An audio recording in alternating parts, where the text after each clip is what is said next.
Hello, class. My name is Michael Miller, and today my presentation will be covering Balzac's Passion in the Desert. Specifically, my analysis will be covering um, the relationship between the Frenchman and the Panther and how it progresses throughout the story from one end of the spectrum to the other, um, and what that symbolizes in the story. And I believe that specific symbol, is what the story is all about. So to get started, you have this Frenchman lost in this giant, vast desert. I believe it's the Sahara. He doesn't know if he's going to live or be rescued. I'm pretty sure he thinks he's going to die out there. And to add insult to injury, he's in the middle of sleeping and is woken up by a very rank smell, almost like rotting flesh. And it's coming from this cave.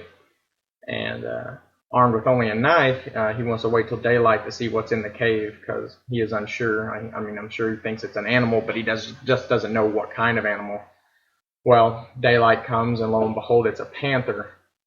Now, panthers can be beautiful and majestic, but at the same time, they're wild carnivorous cats. They can maul and claw and tear you to death.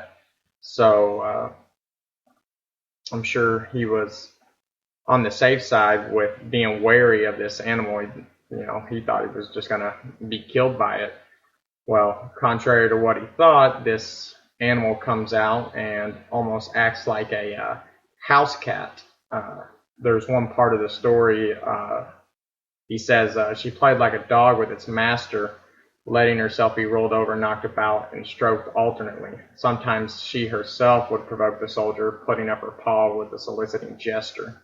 They were really playful, and this relationship built up and became real compassionate between the two. And the Frenchman ended up trusting this animal almost as like his best friend, treating her like a human. There's one part of the story that the Frenchman says that that the panther had soul, and I think that really encapsulates what Balzac was trying to tell in this story, that this Frenchman, at first sight seeing the panther, had this just initial idea of what he knew about, large cats and whatnot, and automatically judged that cat to be so. And as the Frenchman found out, it was quite the opposite. The Frenchman was all the cat had, and the cat was all the Frenchman had in the end, out in this open desert. And so they end up bonding and becoming real close. And I think this comes down to the basis that you don't judge a book by its cover. Human nature, we fear what we don't understand. We like to be comfortable and be in the know and know what's going on.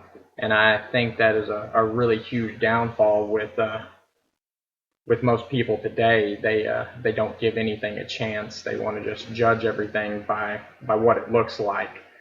And Balzac does a really good job of putting pen to paper and showing just how not true this can be.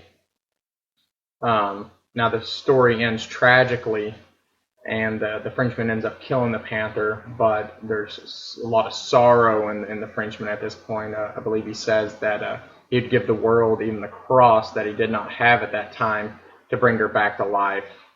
And the person he's telling the story to ask him how it ends, and he describes it as it ends as all passions do, with a misunderstanding. And I think that is the final keynote in what I'm trying to get across here. We fear what we don't know, and we don't give anything a chance. We kind of stereotype everything, and it shouldn't be like that. The desert itself can also be tied into the Frenchman and the panther. He had his thought of the desert and what it meant, pretty much his grave at the beginning, and then towards the end, with the companionship of the panther allowed him to become diversified and see just how beautiful the desert was. The Frenchman described the desert as being everything and nothing, and used a very powerful description as saying it was like God without mankind. So I think Balzac did a great job of showing that you just really cannot judge something before you know it. And that's what I think he was trying to get across. And that is my analysis for this story. Please ask any questions, and I will answer them to the best of my ability. And thank y'all for watching.